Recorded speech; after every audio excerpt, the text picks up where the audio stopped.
I think we're still witnessing the aftermath of the collapse of the Soviet Union 30 years later.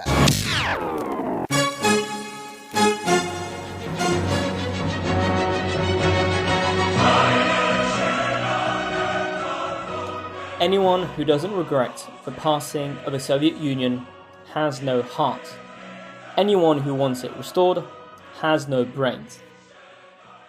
When a fresh-faced Vladimir Putin made those comments back in 2000, Russia had only recently lost its Soviet empire and suffered a series of violent conflicts within the borders of the Russian Federation, most notably in Chechnya.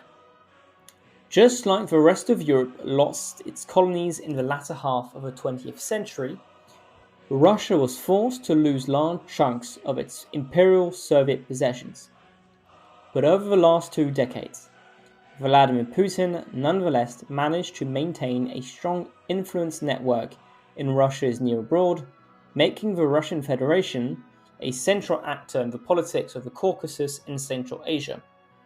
But the increasingly costly and unsuccessful special military operation in Ukraine, so to speak, considerably undermines Russia's might and clout. As a result, a series of border conflicts and uprisings sprang up in the former USSR, from the reheated conflict between Armenia and Azerbaijan to the skirmishes between Tajikistan and Kyrgyzstan. Our two guests are veteran Russian analysts. Angela Stent is a non-resident senior fellow at Brookings and a professor emerita of government and foreign service at Georgetown University. She's a former national intelligence officer on Russia and Eurasia, and the author of Putin's World, Russia Against the West and With the Rest, which I can only recommend as it's one of the best Christmas presents I got, and it's about to be republished with an extra chapter on the war in Ukraine. Mark Galeotti is a political scientist specialized in Russian security affairs and the director of the consultancy Mayak Intelligence.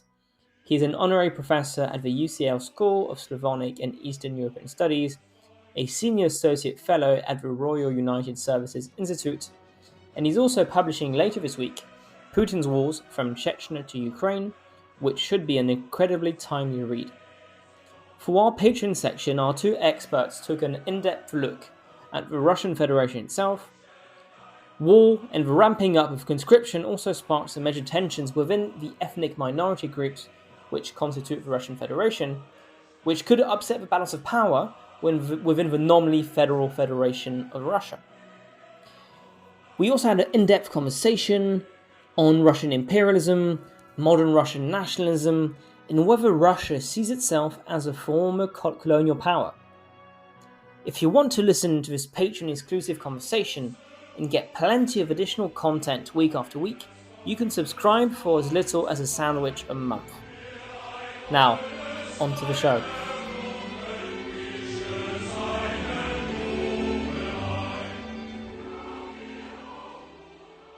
Let's get started. Let's get straight into it. Could you walk us through the events in Russia's geopolitical vicinity since the start of the war in Ukraine last February? Because it seems there's been so many issues over the past few months, from Tajikistan, Armenia, Kazakhstan, although that was a little bit before the invasion. It seems like Russia's borders are now littered with violent conflicts, whereas not so long ago, Putin seemed to be capable of holding these tensions, freezing those tensions to avoid them erupting. And Professor Stent, can you kind of walk us through what happened in the past few months?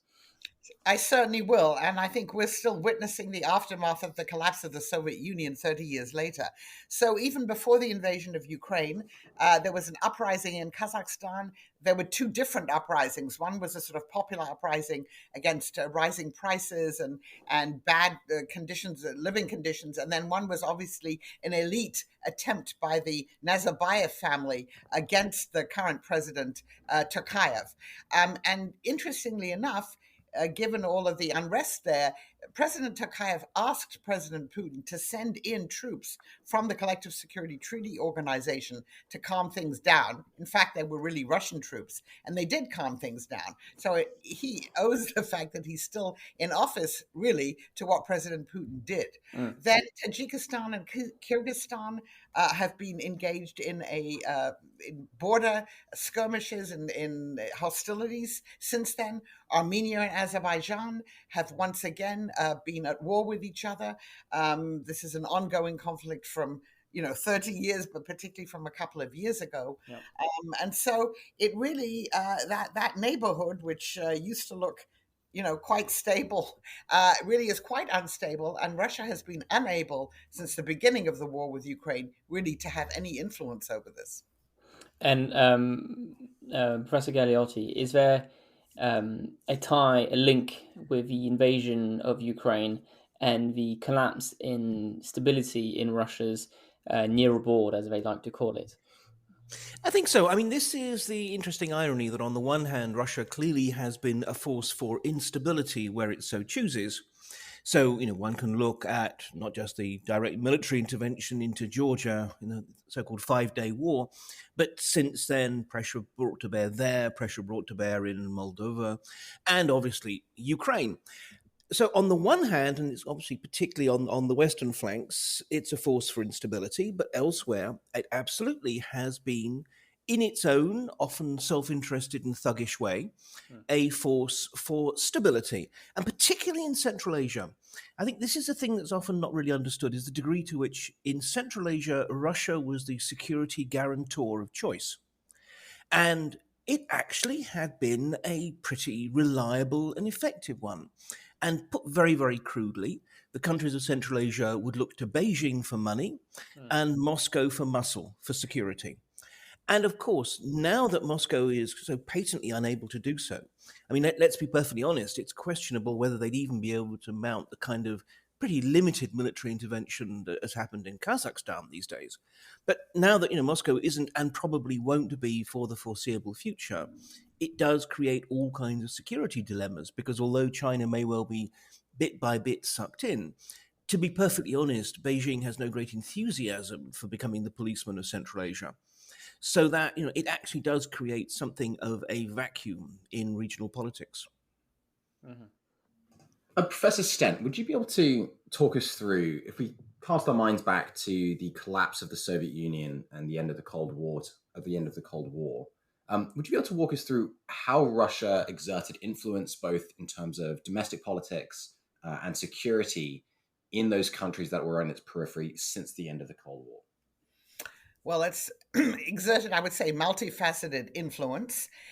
First of all, they were still, after the collapse of the Soviet Union, close contacts between the elites in Russia and the different post-Soviet states, if we're going to use that phrase, intelligence contacts, economic contacts, political contacts, and those obviously survived the collapse of the Soviet Union. The business ties, the economic ties have been very important, depending on the country, some in more countries, some more than others. Again, the intelligence links have been important too.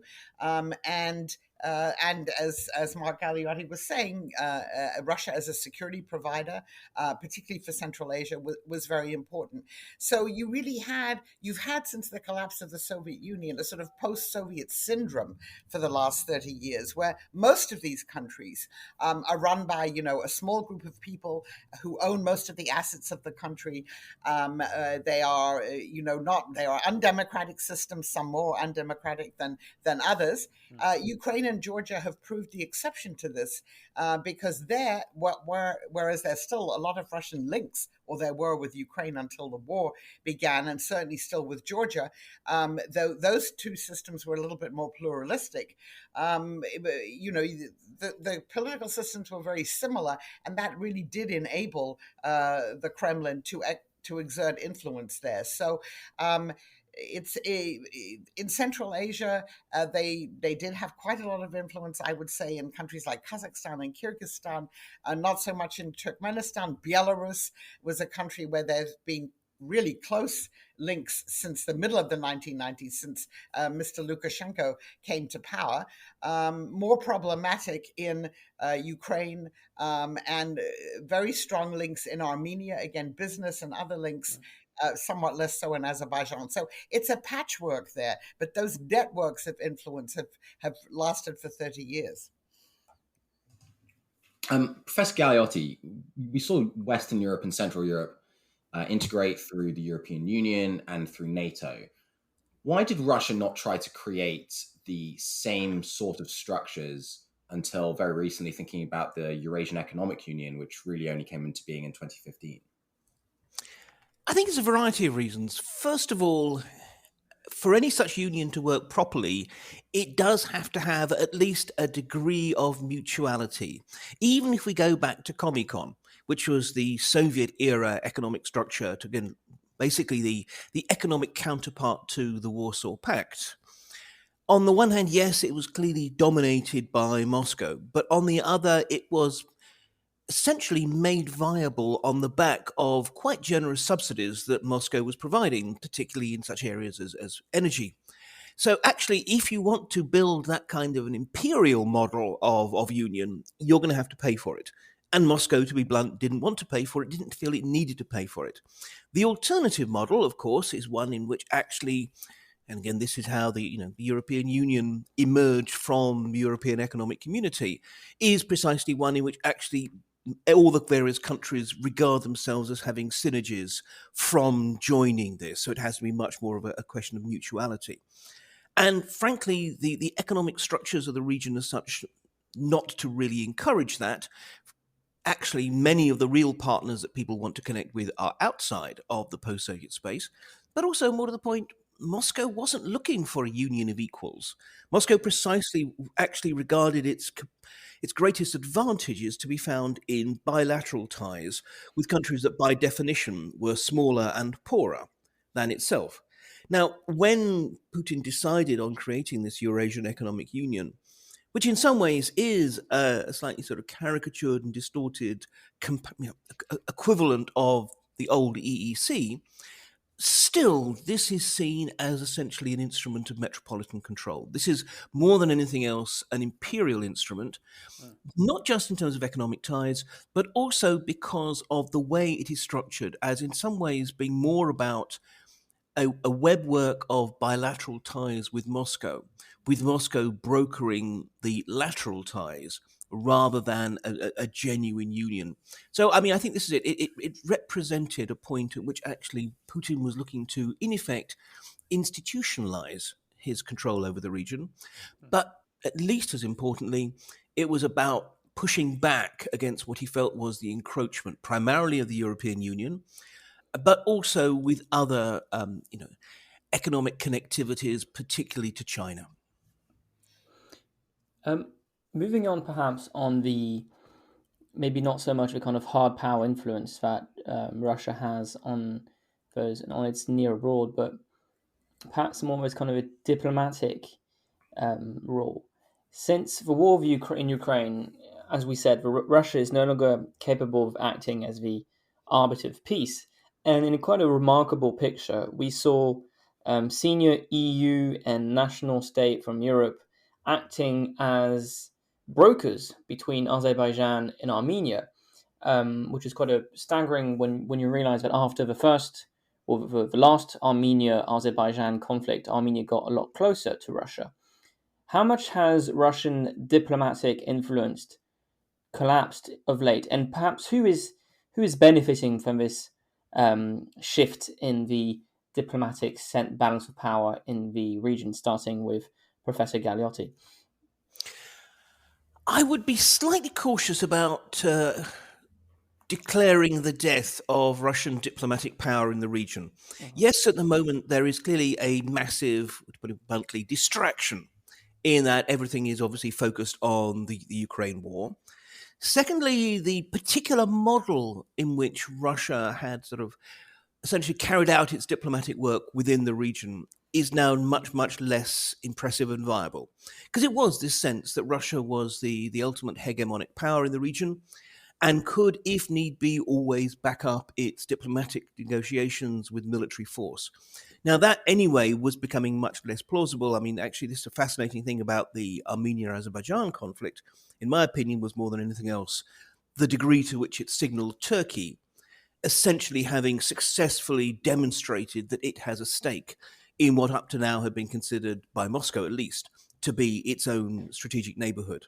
So, we've already seen this decline.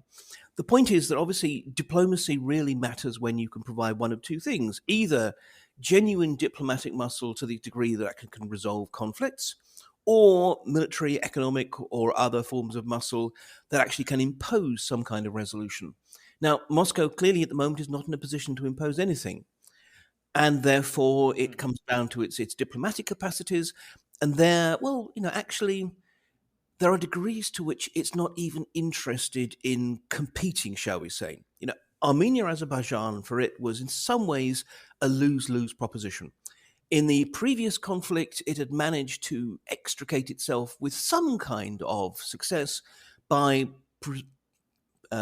deploying the peacekeeping force in the area, which meant that it still had some kind of traction. That peacekeeping force proved to be pretty ineffective, though. And in any case, the Russians were not in a position to actually bulk it up or similar.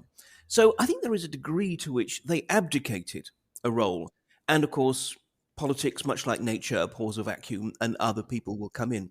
But again, I think that we need to recognize that on the one hand, there are deep structural declines in Moscow's capacity to actually impose its own vision of the region on those individual countries that have the misfortune to be in its strategic neighborhood. But on the other hand, there is also actually just a purely temporary distraction, the fact that it doesn't have military force to deploy, it doesn't really have, in a way, the bandwidth, frankly, amongst Putin and his inner circle, to involve itself in anything else at the moment. But that doesn't mean to say that Moscow has completely disappeared from the region. Professor Stent?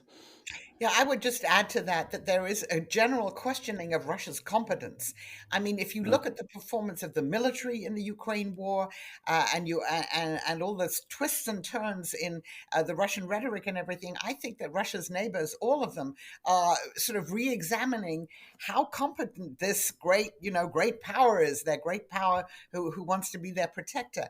And so I think that, I mean, I would agree with Mark that they obviously still do have influence, but at the moment, I think people in their neighborhood are scratching their heads. And again, if you go and look at the body language from the Shanghai Cooperation Organization Summit in Uzbekistan, and just the way that these countries that are members of this have shifted the way that they're even looking at Russia. And I think that's something that we will see playing out, over the next few years. Maybe specifically on which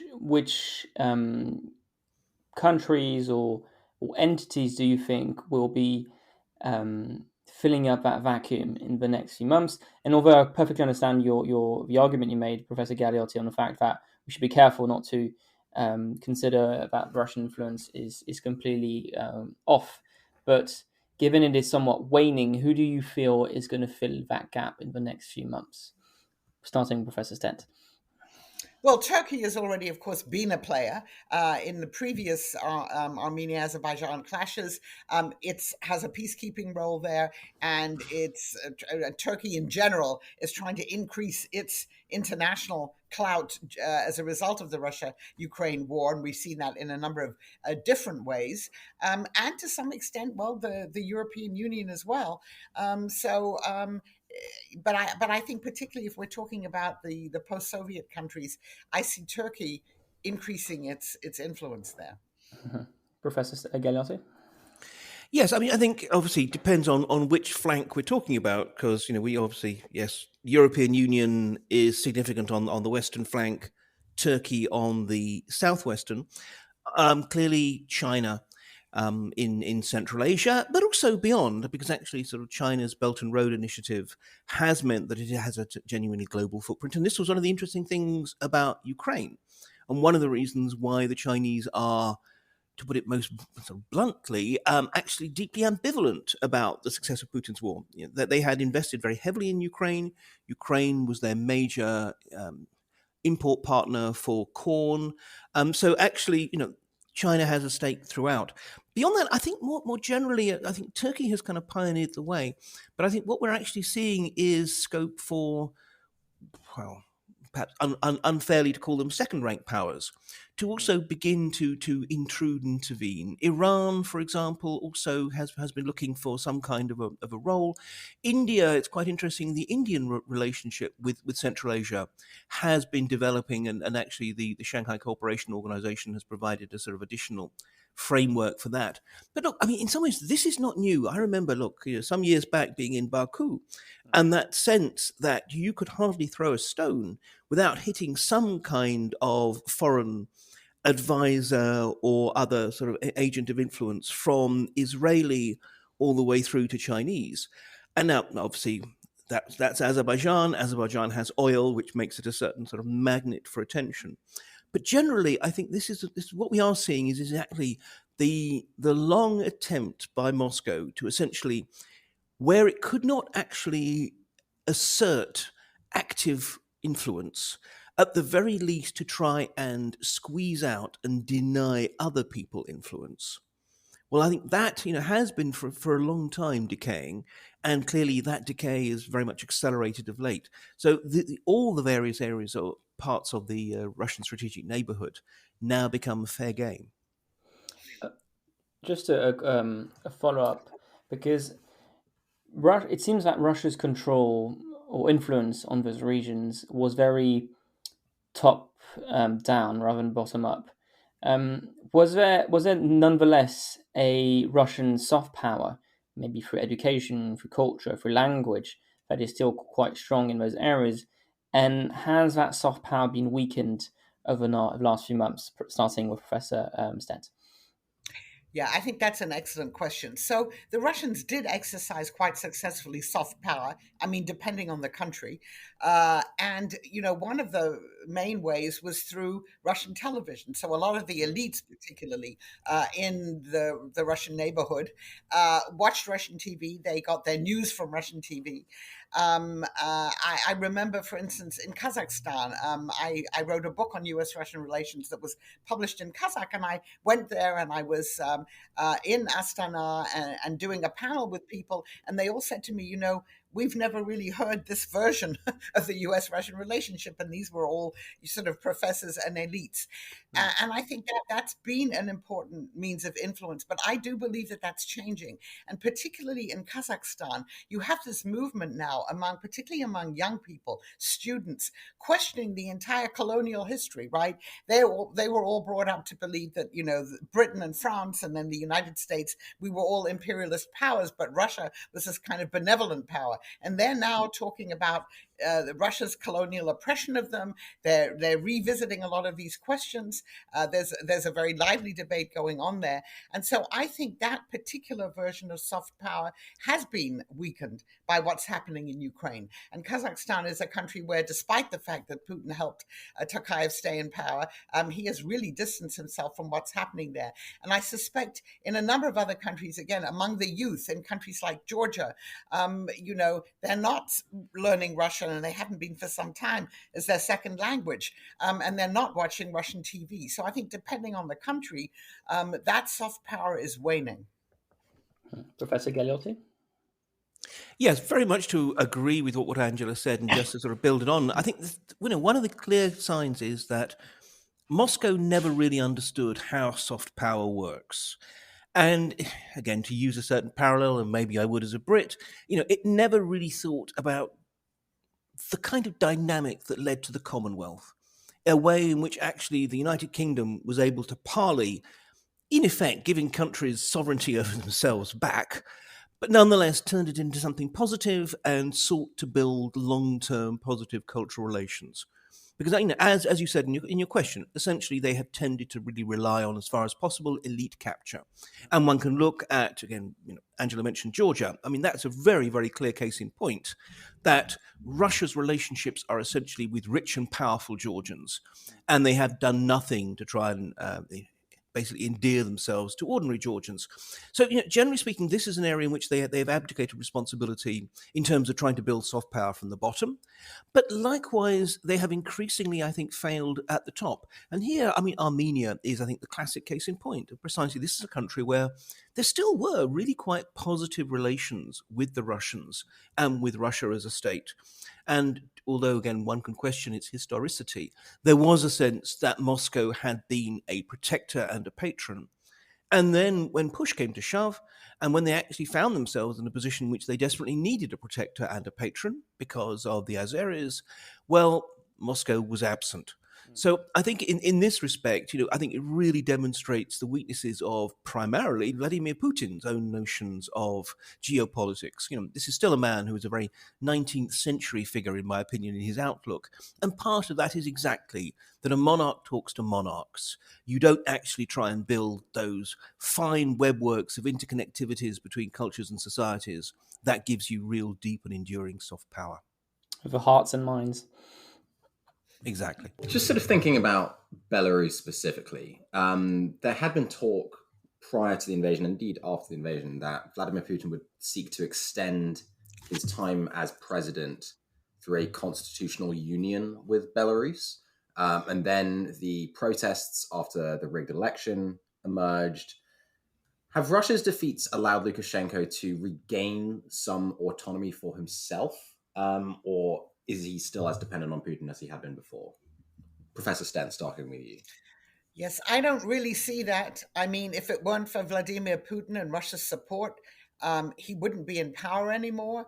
He maybe has some leverage because obviously Belarus has been the launching pad for the initial invasion of Ukraine, and again, there's a great focus on it in this current phase of the war. But basically, he is really dependent on Russia. And I think one of the constraining things has been that he has not been sending his own people to fight in Ukraine because he knows that there is resistance to this. In fact, there are Belarusians who are fighting with the Ukrainians. But I do not see him as having very much room for maneuver. And he, he maybe had more before the war began, but he doesn't now. Yeah, I think I'd actually sort of push back slightly and present a thing, but maybe it's just simply because I have an excessive notion of Lukashenko's traditional wiliness. Because I think this is a case where, on the one hand, absolutely, Lukashenko has now become dependent on Russian support ever since the thoroughly brutal suppression of the protests from 2020 onwards. But on the other hand, Moscow, I think, also has limited traction over Belarus, not least because there isn't really at the moment anyone who could plausibly replace him. If you look at people like Prime Minister Galovchenko or Minister of Defense Khenin, I mean, these are definitely Lukashenko people. They're not people who actually Moscow could feel are likely to be its own.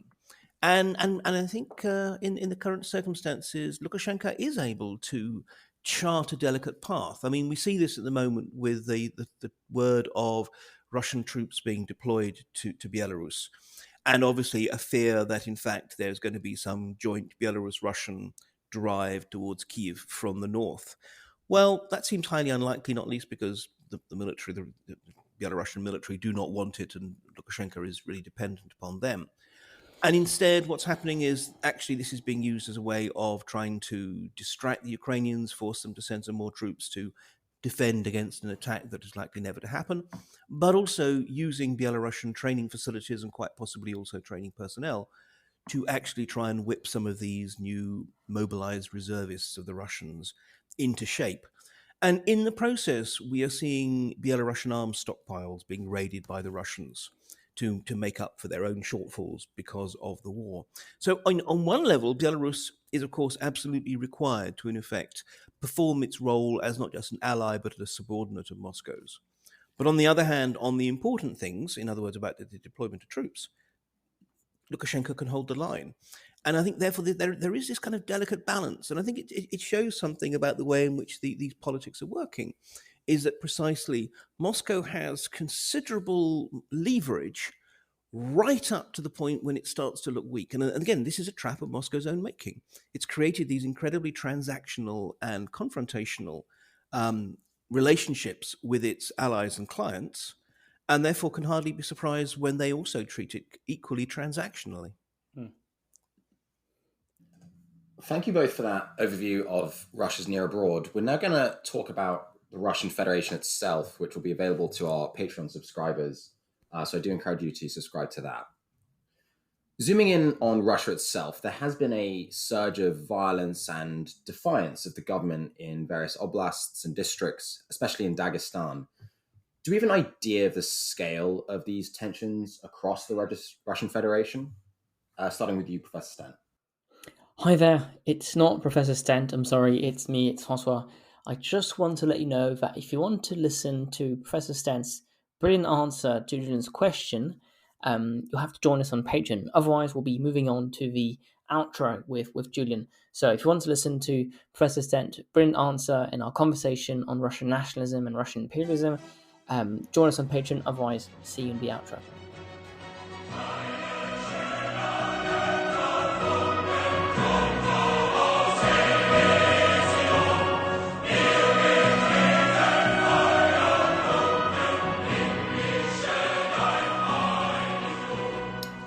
Francois, Mark, and Angela are out. It's just the two of us now, discussing what I thought was a truly engrossing conversation about Russian national identity, Russian history, and its foreign policy in the near abroad for the past 30 odd years, and really extending beyond that. And I think one of the elements that really stuck with me was in Professor Stent's answer in the Patreon section of our conversation about the nature of the Russian idea. And what it means to be Russian. And I also thought Professor Galeotti had something interesting to say when contrasting the way Putin has governed Russia and the various ethnic components within the Russian state, which had been a source of tension during the Soviet Union and indeed during the Romanov dynasty under the Tsars. But under Putin, he has sought to govern less as an exclusive ethnic Russian and more building a Russian national identity of this superpower state, which I describe as an imperial nation state. But I'm not sure what your thoughts are on that. Yeah, it's interesting because Russian, that's something we talk a lot about in the Patreon section, which was really insightful on kind of Russian national identity. But there's always been a tension, perhaps, between some kind of ethnic chauvinism and aspire to be a kind of larger empire than just the Russian ethnic group. And that's something especially that plagued the Reds in the late 1910s, early 1920s, when they were trying to build a case for themselves over the whites, over the other national groups around there. And quite often, since the ranks were heavily Russian, the kind of Russian chauvinism would end up being an issue. And it wasn't until much later that Stalin especially was kind of forceful on purging this kind of Russian chauvinism, at least when you were trying to make a positive case for the Bolsheviks. It's not clear, however, how much of that case has really stuck. Now, my understanding is there isn't a huge opposition to the war, but there is a huge enthusiasm, and that probably is much more the case in non-ethnic Russian areas. Sorry, non-Russian ethnic areas across Russia. And I mean, I gave us that data in the Patreon section. But if you look at Buryatia, which is one of our regions, a Buryat has 7.8 times higher chances of dying in Ukraine than an ethnic Russian. And if you look at the Tuvan Republic, those odds are 10.4. And so you're reaching a situation where, I mean, on paper, we go back to some kind of old colonial myths that the colonial overlords would use their colonial subjects to fight their wars for them and shed blood for the empire. But I thought it was interesting that both Mark and Angela both said the risks of those tensions kind of escalating were unlikely, and that there wasn't much available information. So I was reading a little earlier, maybe kind of a counter argument. There's an article in Politico which is entitled Russia's Breaking Point. Putin pushes aggressive regions to the brink, and says how especially the mobilization of the past few weeks has been especially tough on those ethnic republics, and that there's also massive draft dodging, but sometimes more confrontational responses to the drafting. And here we have what's his name, Sergei? Yeah, we've got this political scientist called Sergei. Let me see, Sergei Sulemny. He's a former chief editor of the Russian broadcaster RBC, and he was saying there could be a real revolt. It could start with a small spark. Look at what triggered the Arab Spring: a Tunisian fruit vendor setting himself on fire over injustice. Or look at Iran now. It can be something like the death of a 20-year-old Kurdish woman because she wasn't wearing hijab. Revolt is often sparked by perceived insults. So it could be a violation of religious rules or local laws. It could be drafting people who should not be conscripted, maybe for death for some of them in combat. So yeah, that's an interesting kind of counter argument, and I mean, especially the religious aspect, which we haven't talked that much, but it was very strong, especially in Chechnya and in Dagestan, and yeah, I wonder how much weaker Putin's grip is going to be on those areas. Is this an opportunity for someone like Kadyrov to carve himself even more influence than he currently has? So it's tough to get much information on those areas, but there could be some pretty dramatic consequences down the road. Yes, and I think part of what is lost in this conversation is that we try to project in the next few months or the next 6 months and see that drastic change in Russia emerging quickly because of the unprecedented nature of the disruptions to Russia's governance that has been started by this war or has resulted from the war with Ukraine. But I think it's also important to note that if you cast your mind back to the turn of the 20th century, not that we were around for it, but the Russian countryside from about 1905 to 1917 was practically ungovernable. In the aftermath of the Russo-Japanese War, and Bloody Sunday, you had Stolypin trying to assert control over an unruly countryside, and it took just remind everyone who Stolypin is, for those who haven't kept up with our Russian history. He was an interior minister and prime minister under Tsar Nicholas II and was ultimately assassinated. He was described as Tsar Nicholas's most capable minister, but he was so effective at stemming peasant revolts that the noose with which peasants would be hung from was known as Stolypin's necktie, to give you an indication of the brutality with which he reestablished Tsarist authority over rural parts of the country. But in reality, it never truly succeeded. And that process took years to play out. And even with technological developments and the speed with which information can flow, I think it's still important to remember that Russia is a very, very, very large country, and it will take perhaps years for these developments to fully come to fruition and for that, well, I won't say Arab Spring scenario, but for that regional uprising to take fruition. Absolutely. And just a last word on Stolypin. It's interesting that he, in the end, ended up being especially brutal to ensure stability in the countryside. But he was also obviously kind of a strong reformist, modernist figure in Russian politics, where he considered that the maybe not political liberalization, but at least economic liberalization was necessary for Russia to keep up with rest of Europe. And maybe there are some elements of Stolypin in Putin's governance of the past decades. Assassinated in Kyiv. Maybe who knows? Yeah, it's. I mean, the whole assassination thing is. I'm not making a prediction about Putin. Yeah. I mean, it's the kind of thing like if you manage to predict a Putin assassination, I mean, it's probably going to be sheer luck because what kind of information are you basing yourself on? I mean, I think I'd be arrested if I got it absolutely right. Yeah, Yeah. Okay. Well, we will come back to it. If he's assassinated, we will just crop those 5 seconds, and you'll look like an absolute genius.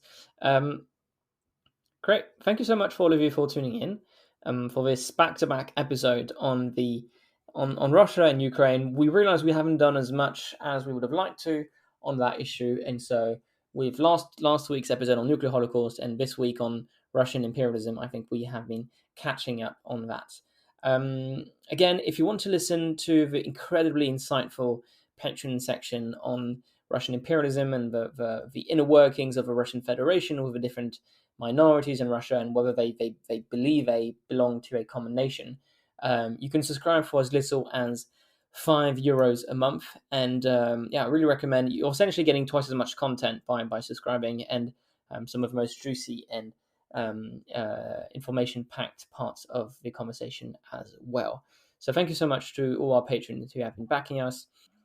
And if you would like to hear more from our guest this week, I encourage you to purchase Professor Angela Stent's Putin's World, Russia Against the West and With the Rest. It's a truly fascinating and insightful read on Russian history, and especially recent Russian history and foreign policy, and why it's been so successful in many of its foreign policy endeavors. And then from Professor Galeotti, he's written The Weaponization, a field guide to the new way of war, which is also especially useful in the context of how Russia initially invaded Ukraine and Crimea, and how potential conflicts in the future might arise. So check out both of those books. And he has a new one coming on the 8th of November called Putin's Wars, which ends with a war in Ukraine. So that one I'm really excited to get a look to, because it's incredible relevance, and looking forward to reading it. Thanks, Julian. Thanks to Angela and Mark for coming on the show. And to everyone, I see you next week. Take care.